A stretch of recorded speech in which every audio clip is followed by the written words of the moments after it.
Dios le bendiga, amada iglesia. ¿Se siente el invierno ya? Qué gusto verles a cada uno de ustedes. Les invito a abrir sus Biblias en el libro de los Hechos. Hechos capítulo 10.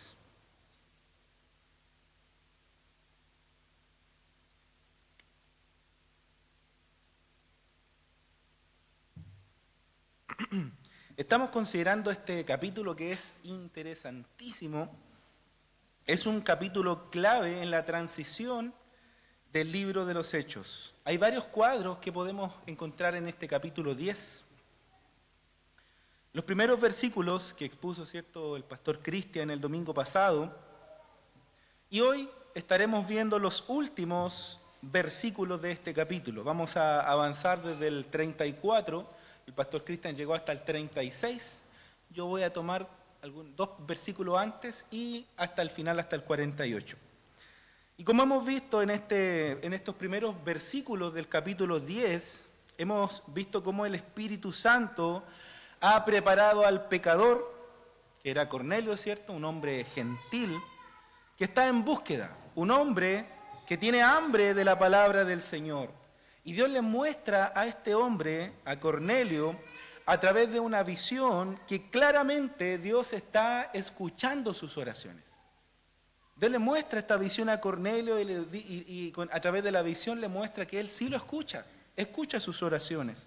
Y de esa manera, ¿cierto?, él va preparando al pecador, pero de la misma manera Dios va preparando al predicador, que llevará, ¿cierto?, el mensaje a este hombre pecador.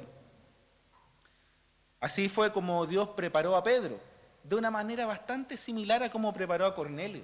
Porque a Cornelio le dio una visión, pero a Pedro también lo hizo llegar a un éxtasis y le mostró, ¿cierto?, también una visión. Dios preparó a Pedro, porque lo que iba a ocurrir choca con el trasfondo cultural de cualquier judío ortodoxo. Dios le muestra esta visión a Pedro, y en esa visión él va a comprender después, ¿cierto?, de que él responda al llamado del Espíritu Santo y viaja con una comitiva que lo viene a buscar, y llegamos a este momento donde Pedro llega a casa de Cornelio. No voy a indagar más en eso porque eso fue lo que predicó el pastor Cristian el domingo pasado. Pero ahí estaba todo preparado, tanto el pecador como el predicador, preparados para ese momento en que el predicador Pedro iba a llevar, ¿cierto?, el mensaje del Señor a Cornelio y a toda su casa. Tanto el corazón de Cornelio y el corazón de Pedro ya habían sido trabajados por el Señor, estaban listos para lo que Dios iba a hacer en aquel lugar. Y ahora llega el momento en que el predicador, el hombre de Dios, debe cumplir con su función.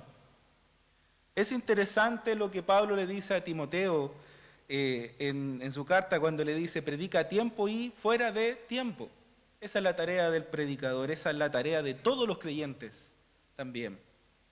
Predicar el evangelio a tiempo y fuera de tiempo. Por supuesto, esa es la misión que tenemos como cristianos en esta tierra. Tenemos la responsabilidad de dar testimonio del amor de Dios manifestado a través de la persona de nuestro Señor Jesucristo. Esa es nuestra tarea, esa es nuestra misión como cristianos. Cuando prestamos atención al contexto en el que está Pedro, al contexto del mensaje de Pedro, podemos ver claramente que Pedro presenta ¿a quién? A Jesús. Pedro presenta a Jesucristo. En nuestro pasaje de hoy, el auditorio, los oyentes de Pedro, están reunidos y expectantes porque ellos anhelaban oír la palabra del Señor. Ellos querían escuchar la palabra del Señor porque el Señor ya había hecho una obra en su corazón. Ellos deseaban oír la palabra del Señor. Y por supuesto, fueron a buscar al predicador. Ellos fueron a buscar a Pedro y ahora quieren oírlo. Y luego de oír a Pedro, Dios va a confirmar esta predicación. En nuestro pasaje vamos a encontrar, en primer lugar, el mensaje de Pedro, la predicación de Pedro, y vamos a ver también cómo Pedro entiende el carácter universal del Evangelio de Cristo, el carácter universal de la salvación. Dios ya le había mostrado, ¿cierto?, en visión, una visión a Pedro, pero ahora él va a entender el significado de esa visión a través del mensaje que él va a predicar en casa de Cornelio. Y vamos a ir a la Escritura entonces en el capítulo 10 de Hechos. Vamos a leer desde el 34 al 48 hasta el final, Hechos 10 del 34 en adelante. La palabra del Señor dice así. Entonces Pedro, abriendo la boca, dijo: en verdad comprendo que Dios no hace acepción de personas, sino que en toda nación sagrada del que le teme y hace justicia. Dios envió mensaje a los hijos de Israel, anunciando el evangelio de la paz por medio de Jesucristo. Este es Señor de todos. Vosotros sabéis lo que divulgó por toda Judea, comenzando desde Galilea después del bautismo que predicó Juan.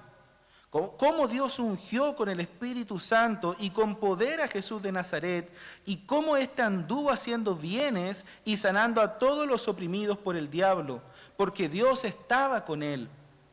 Y nosotros somos testigos de todas las cosas que Jesús hizo en la tierra de Judea y en Jerusalén, a quien mataron colgándole en un madero.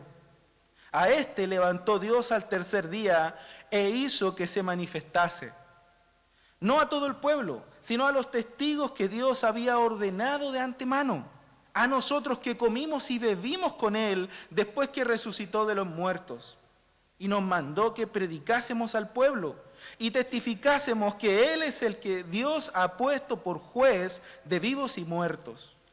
De este dan testimonio todos los profetas, que todos los que en él creyeren recibirán perdón de pecados por su nombre. Mientras aún hablaba Pedro estas palabras, el Espíritu Santo cayó sobre todos los que oían el discurso. Y los fieles de la circuncisión que habían venido con Pedro se quedaron atónitos de que también los gentiles, sobre los gentiles se derramase el don del Espíritu Santo, porque los oían que hablaban en lenguas y que magnificaban a Dios. Entonces respondió Pedro: ¿puede acaso alguno impedir el agua para que no sean bautizados estos que han recibido el Espíritu Santo tan bien como nosotros? Y mandó bautizarles en el nombre del Señor Jesús. Entonces le rogaron que se quedase por algunos días. Interesante porción de la Escritura, una obra importante, una obra de transición, un capítulo clave en el libro de los Hechos. En este capítulo, esta transición que vemos es bien interesante porque hay un cambio drástico que al final les mencionaré. En primer lugar, consideremos la predicación de Pedro. Vamos a ver entonces el momento en que Pedro reconoce el carácter universal del Evangelio, versículos 34 y 35. Entonces Pedro, abriendo la boca, dijo, abriendo su boca. ¿Para qué fue enviado Pedro? Para predicar el Evangelio, para abrir su boca y hablar y testificar de aquello que Dios había hecho en la persona del Señor Jesucristo. Para hablar de la palabra de Dios. La gente estaba lista, estaba preparada para escuchar ese mensaje de salvación. Y el predicador también está dispuesto, por eso él abre su boca. Abriendo la boca dijo, en verdad comprendo. Esto es un cambio. Y algo sumamente fuerte para Pedro. Porque hay un cambio en él, en su manera de pensar. Y esto es lo que él dice, en verdad comprendo. Es muy interesante esta frase, esta primera frase de Pedro. Este es un líder de aquellos momentos, un hombre de mucha autoridad en el tiempo apostólico. Vemos que Pedro reconoce que ha estado equivocado en momentos, que ha estado equivocado con respecto a la palabra de Dios. Los judíos creían que los planes de Dios eran únicamente para la nación de Israel. Ellos creían en un Dios exclusivo, Pero Pedro públicamente dice ahora, en verdad comprendo que Dios no hace acepción de personas. Es un cambio y seguramente un golpe en el orgullo de Pedro. Dios, hermanos, no discrimina. El término acepción es un término fuerte que tiene que ver con discriminar a una persona de acuerdo al color de su cara.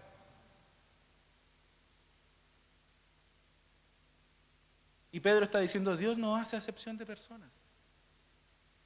Para Dios no existe el color, la nación, no existe esas divisiones. Dios no hace acepción de personas. Los judíos sabían que entre ellos no podían discriminarse.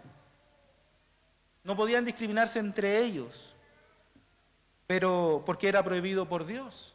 Pero ellos sí discriminaban a las otras naciones. Ellos sí miraban a las otras naciones como enemigos, como personas inferiores, porque ellos eran especiales, eran el pueblo de Dios. Pero en cierta manera, en su celo, ellos sí discriminaban a todas las personas que no eran judías. Los miraban de forma despectiva. Y Pedro, en este momento, reconoce ahora que Dios está mirando a los gentiles al igual que a la nación de Israel. Dios está mirando a los gentiles de la misma manera en que ve al pueblo de Israel, con ojos de gracia. Por eso Pedro dice, Dios no hace acepción de personas. Y de cierta manera, nosotros también cometemos esos mismos errores. Pensamos que Dios es solo para nosotros. Y nos sentimos buenos y creemos que Dios es para los buenos nada más. Y creemos que alguien que es malo no puede tener a Dios. O Dios no va a acercarse a esa persona porque es mala. Y caemos en ese mismo tipo de errores. Caemos en ese mismo tipo de pecado, hermano. Pensamos que Dios es solo para nosotros, los buenos. Y si alguien que llega a la iglesia o alguien que se acerca, que quiere escuchar el evangelio, pero tiene mal aspecto, o que a lo mejor anda borracho, o que a lo mejor es un ladrón, o que a lo mejor es una prostituta, o a lo mejor es un homosexual, ¿y qué hacemos? Pensamos, para él no es el evangelio. Hermanos, caemos en el mismo tipo de error. Y olvidamos lo que dice la Escritura en 1 Corintios capítulo 1, dice, sino que lo necio del mundo escogió Dios para avergonzar a los sabios. Y lo débil del mundo escogió Dios para avergonzar a lo fuerte. Y lo vil del mundo y lo menospreciado escogió Dios. Y lo que no es para deshacer lo que es, a fin de que nadie se jacte en su presencia. Hermanos, si Dios tuvo misericordia de ti, no fue porque eras lo mejor. No fue porque eras lo mejor del mundo. A veces tenemos una visión muy cerrada y limitada de lo que es el evangelio. Creemos que la salvación es solamente para algunas personas y que no debemos predicarle el evangelio a los que creemos que no deben escucharlo. Nos creemos mejor que el resto porque somos cristianos. Y hemos provocado, hermanos, que el mundo piense exactamente lo mismo. Hemos provocado que el mundo piense lo mismo. Por eso cuando caemos, el mundo nos critica y nos hunde.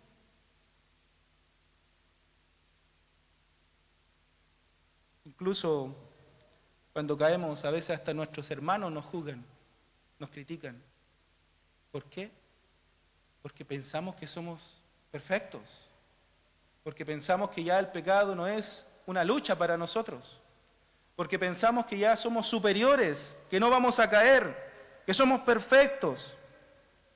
Hermanos, no hemos comprendido aún que nuestras luchas no se acaban el día de nuestra conversión.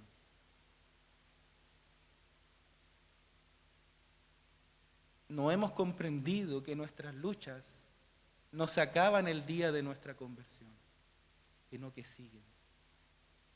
Y junto con esas luchas también vendrán caídas. Y lo maravilloso del Evangelio es que el Señor nos puede perdonar y nos puede restaurar. Y eso es lo que hace especial quizá en nuestra vida, que tenemos un Dios que nos perdona cuando caemos, cuando pecamos. Pero no debemos creer que ya estamos libres de caer.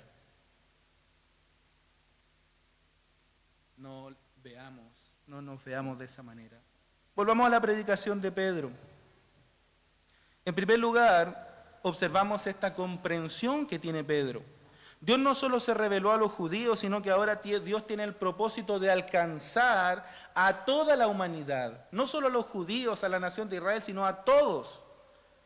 Versículo 35, sino que en toda nación se agrada del que le teme y hace justicia.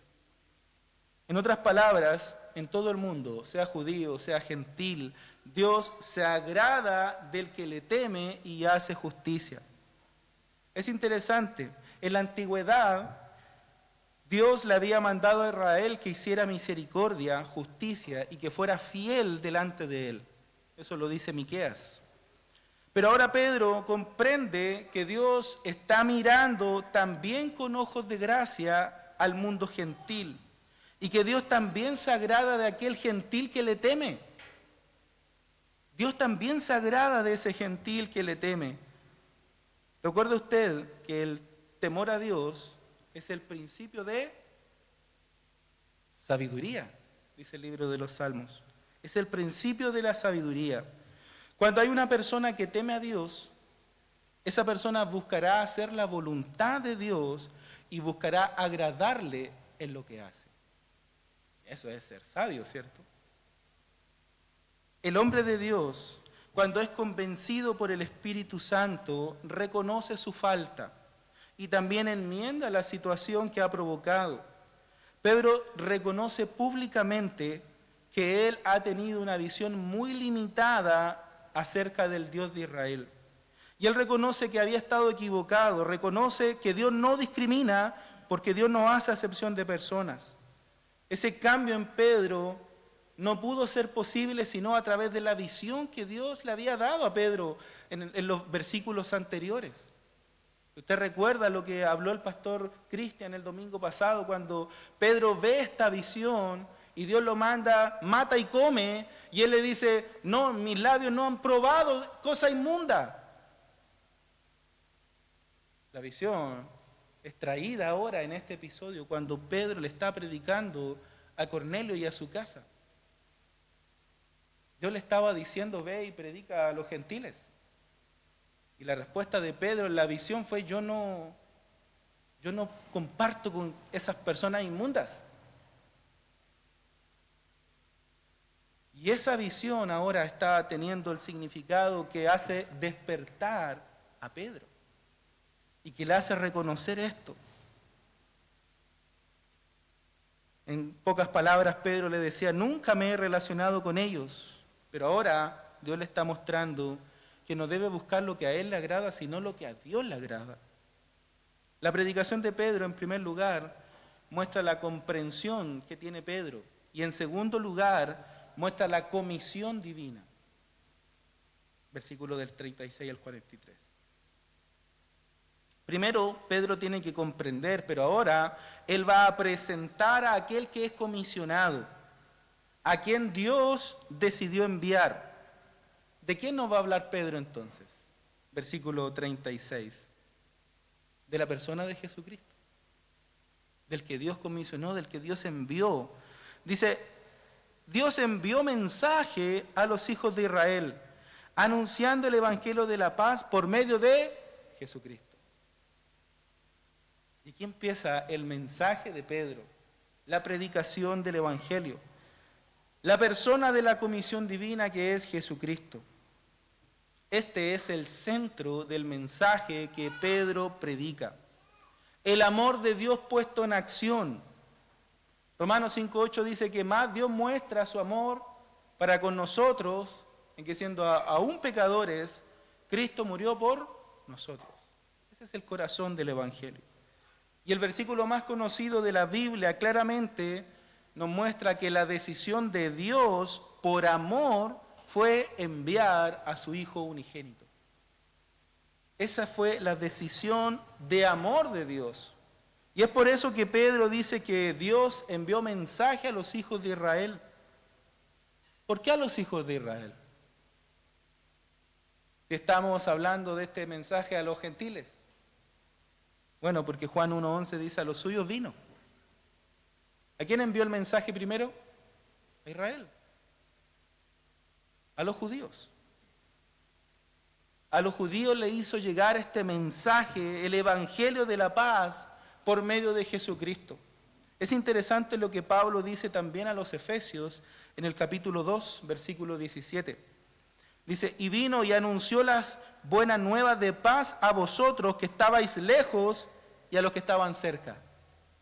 Anunció el mensaje del evangelio a los que estaban lejos, a los gentiles, pero también a los que estaban cerca, a los israelitas. Es decir, tanto a la nación de Israel como al mundo entero que el Señor vino a alcanzar.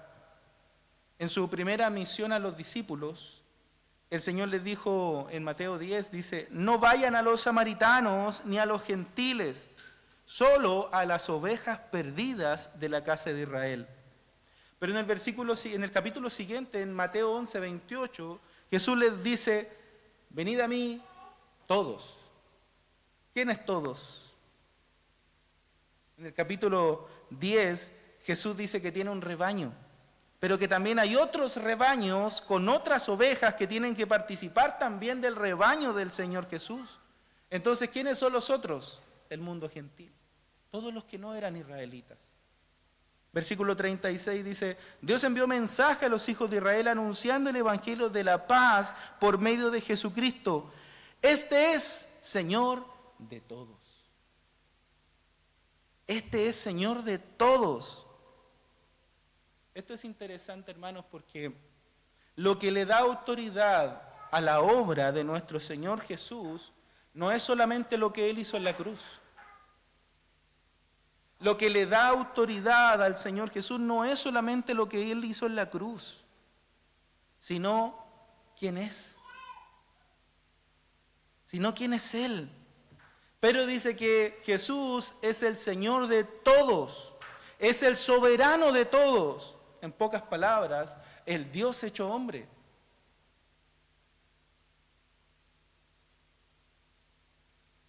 Lo que le da autoridad a nuestro Señor Jesús no es solamente lo que hizo en la cruz, sino quién es Él. Y es el Señor de todos, el Señor de señores, el Rey de reyes. Y eso le da suficiente autoridad, ¿no cree? Versículo 37 dice, vosotros sabéis lo que se divulgó por toda Judea, comenzando desde Galilea, después del bautismo que predicó Juan. ¿Por qué después del bautismo que predicó Juan? ¿Por qué después? Porque antes del bautismo de Jesús no sabemos nada. Entre la edad de los 12 y a la edad cuando ya era adulto legalmente a los 12 años, hasta la edad de 30, 33, hay un silencio en la vida de Jesús. Pero solamente sabemos, y con esto creo que es suficiente, saber que todo lo que Él hizo y vivió durante ese periodo de tiempo fue agradable ante los ojos del Padre. Saber esto calma nuestra curiosidad. Lo que Jesús hizo durante todo ese periodo fue agradable ante Dios. Pero después de su bautismo, que fue el reconocimiento público de su ministerio, comenzó en esta tierra a hacer milagros. Mire lo que dice el versículo 38. Cómo Dios ungió con el Espíritu Santo y con poder a Jesús de Nazaret. Esta cosita es importante porque el profeta Isaías profetizó que el Mesías, el Cristo, iba a ser lleno del Espíritu Santo. Sería ungido con el Espíritu Santo y le capacitaría para hacer señales, milagros y prodigios. Por lo tanto, es interesante esto que se quiere confirmar. es el Mesías, Jesús es el Cristo. Porque Él fue ungido con el Espíritu Santo e hizo milagros, prodigios y señales. Versículo 38 continúa diciendo, y cómo éste anduvo haciendo bienes y sanando a todos los oprimidos por el diablo, porque Dios estaba con él. ¿Cómo Dios podía confirmar que estaba con el Señor Jesucristo? ¿Que estaba con Jesús? La capacidad de hacer milagros. Era algo que nadie más podía hacer. Y es interesante que los judíos comprendieron claramente que Jesús, al hacer milagros, prodigios, a dar señales, estaba corroborando que era el Mesías y que venía de Dios. ¿Recuerda usted el episodio cuando Jesús estaba con Nicodemo? Cuando Nicodemo se le acerca para hablar con él, escondido. ¿Qué es lo que Nicodemo le dice?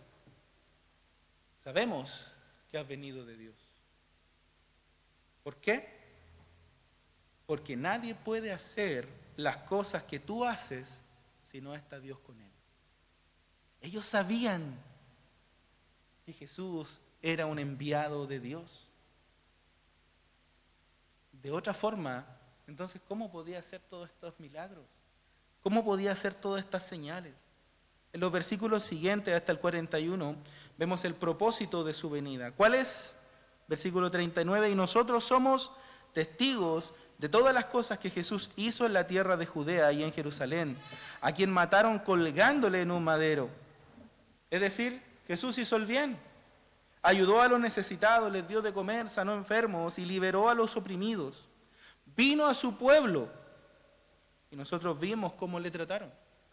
A los suyos vino y los suyos no le recibieron. Lo trataron como a un delincuente, lo rechazaron, lo mataron. Pero detrás del accionar humano, detrás de la dureza del corazón humano, estaba el propósito divino, establecido ya en el plan eterno de Dios. Tenía que suceder de esta forma. Y ese es el plan soberano de nuestro Señor. Era necesario que el Cordero tuviera que morir para que luego viniese el león a esta tierra a reinar. Versículo 40, a este levantó Dios al tercer día e hizo que se manifestase. Su obra, la obra de Cristo no terminó en la cruz del Calvario, hermanos. No terminó allí. Escúchenme bien.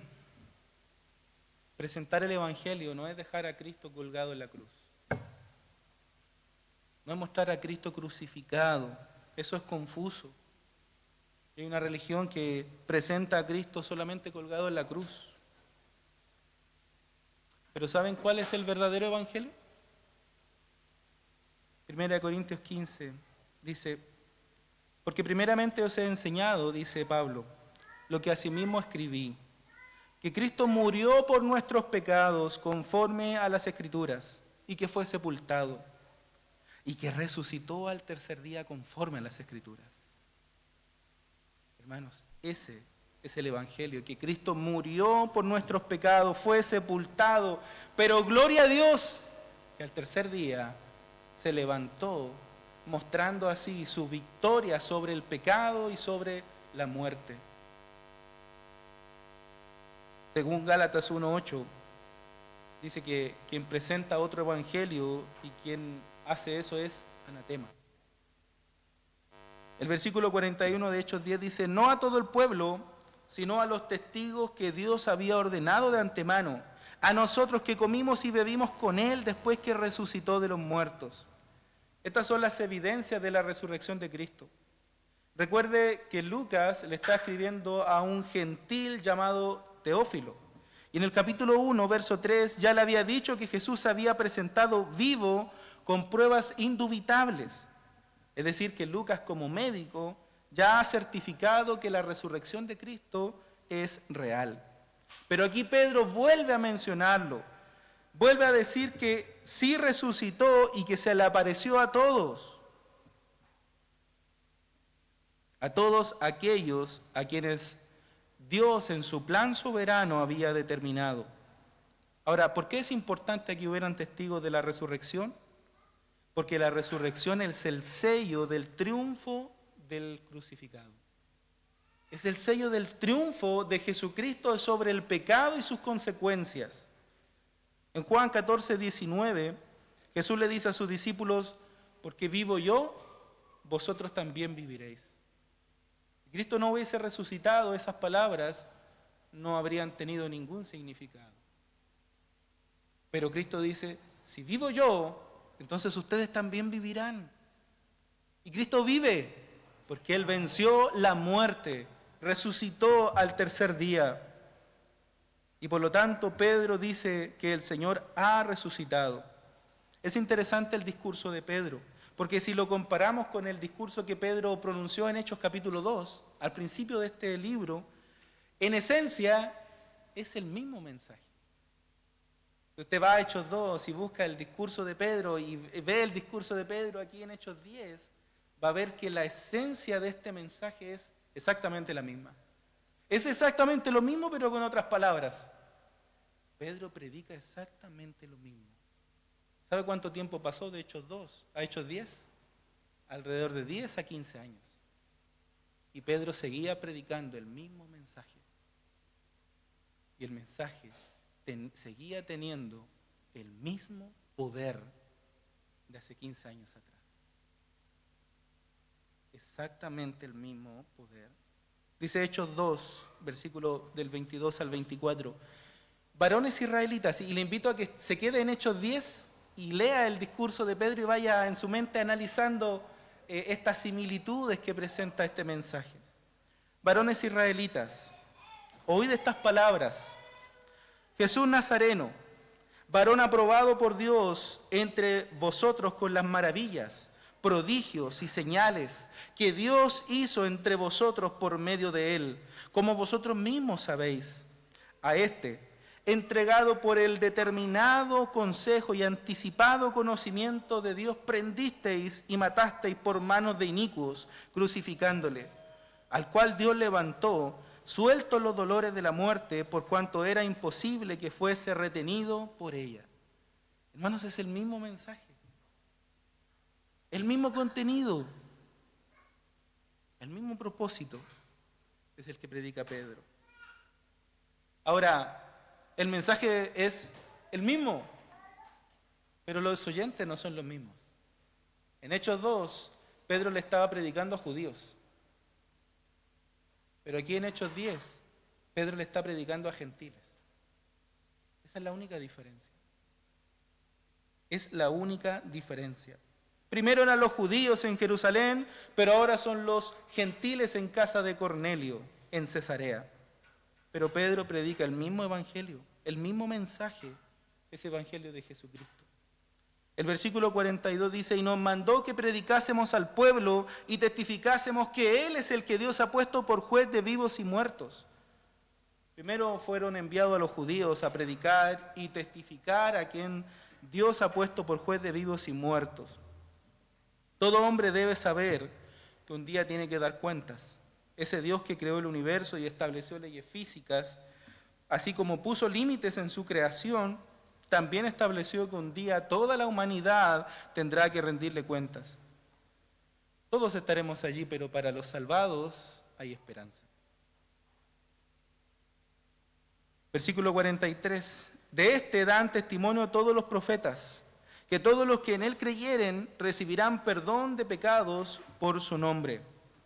Este es el propósito del llamado de todos los cristianos, predicadores o comunicadores cristianos. Predicar a Jesucristo y de cómo Dios puede perdonar los pecados del mundo. Y aquí es cuando Dios interrumpe la predicación de Pedro. Y vemos en la siguiente porción la manifestación del poder de Dios, desde el versículo 44 al 46. Dice, mientras aún hablaba Pedro estas cosas, ¿qué estaba hablando Pedro? El Evangelio. Estaba predicando el Evangelio, ellos ya habían creído. Porque Pedro ya les había predicado el Evangelio y Dios había preparado el corazón de estas personas. Previamente, antes de que Pedro llegara, Dios ya había trabajado en el corazón de estas personas. Y ahora escuchan el mensaje de Pedro y ellos cree en el Evangelio. Entonces, mientras aún hablaba Pedro estas palabras, dice que el Espíritu Santo cayó sobre todos los que oían el discurso. Hermanos, debemos entender que Hechos es un libro de transición. El Espíritu Santo está obrando, y aquí hay un cuadro muy interesante. En la medida en que la persona cree, el Espíritu Santo desciende sobre él. Cuando la persona cree, entonces recibe el Espíritu Santo. Estas personas ya habían sido preparadas. Dios había obrado en sus corazones para que creyeran el Evangelio. Y ellos estaban oyendo el mensaje. Y en la medida que van creyendo, entonces este mensaje Dios obra y el Espíritu Santo viene sobre ellos. Dice Pablo a los Gálatas en el capítulo 3, versículo 2. Esto solo quiero saber de vosotros. ¿Recibisteis el Espíritu Santo por las obras de la ley o por el oír con fe? ¿Recibiste el Evangelio por las obras de la ley o por el oír con fe? ¿Cuándo recibimos el Espíritu Santo? ¿Cuándo cumplimos los estándares de la ley? ¿Cumplió usted los estándares de la ley? Entonces, ¿cuándo recibió el Espíritu Santo? ¿Cuando usted cumplió ciertas normas, ciertos requisitos? ¿O cuando oyó con fe?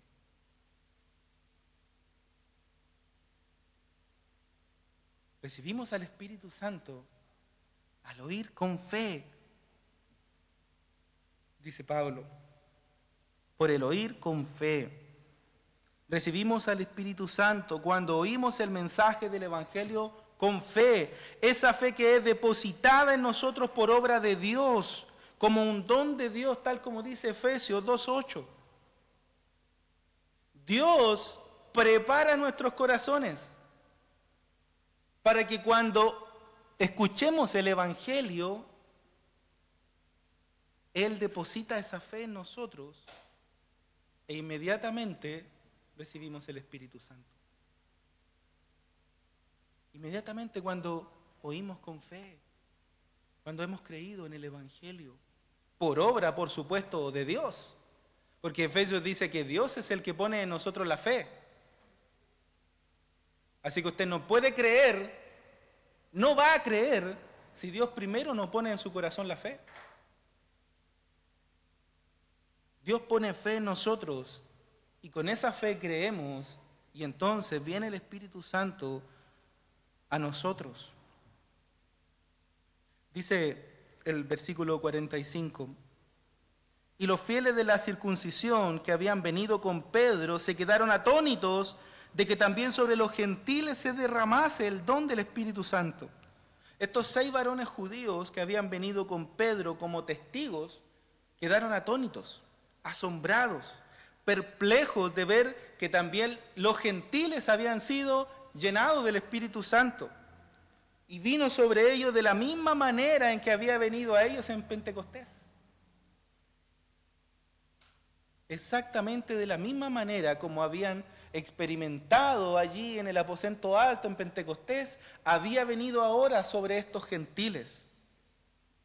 Ahora, ¿cómo sabían que era de la misma manera?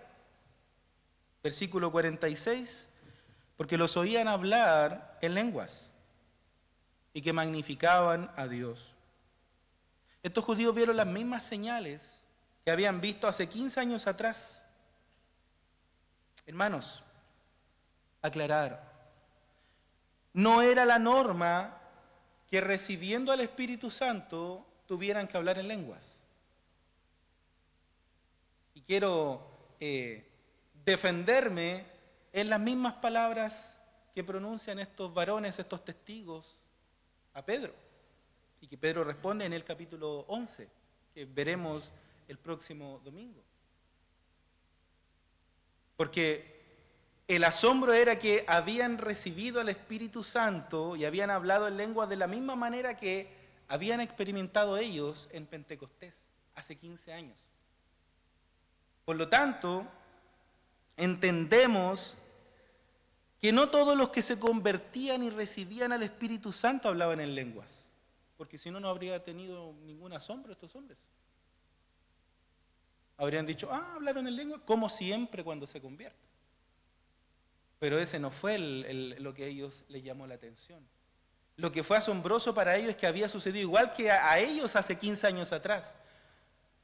Y durante ese periodo no hay ninguna razón para afirmar que los cristianos al creer el Evangelio hablaban en lenguas en el momento de recibir el Espíritu Santo. Por lo tanto, no era algo normal que esto sucediera. Sucedió en el Pentecostés y ahora vuelve a suceder a los gentiles. Recuerden que el libro de los Hechos nos relata un periodo de transición. Estos hombres están sorprendidos porque lo que pasó allí fue lo mismo que habían experimentado 15 años antes. Y algunos comentaristas incluso llegan a llamar a este episodio el Pentecostés de los gentiles. Algunos comentaristas lo llaman de esta forma porque ocurrió exactamente lo mismo que en Pentecostés, pero no era la norma permanente.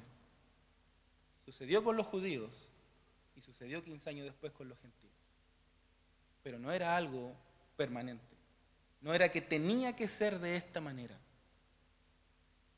Vayamos terminando.